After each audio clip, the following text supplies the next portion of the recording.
হে যুবক, তুমি সুস্থ সাবলীল থাকা সত্ত্বেও নামাজে আসো না।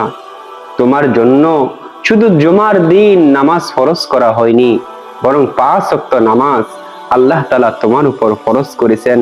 হুজুরে পাক সাল্লাল্লাহু আলাইহি সাল্লাম বলেন, বুনিয়াল ইসলামু আলা খামসিন, শাহাদাতু আল্লা ইলাহা ইল্লাল্লাহ ওয়া আকিমুস সালাহ।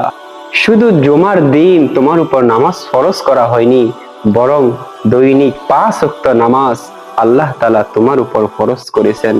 তুমি দেখো না, প্রতিনিয়ত তোমাকে মুয়াজ্জিন ডাকে, হাইয়া আলাস সালাহ, হাইয়া আলাল ফালাহ। নামাজের জন্য আসো, কল্যাণের জন্য আসো।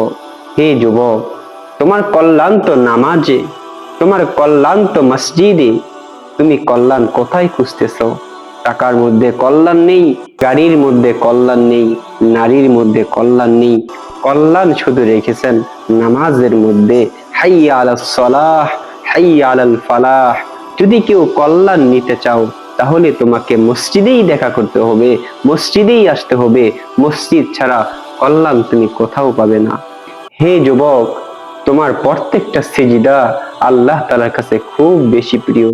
হে যুবক, এই দুনিয়ার মুহে পড়ে মঞ্জিলে মাকসাদকে ভুলে যেও না, আসল ঠিকানাকে ভুলে যেও না।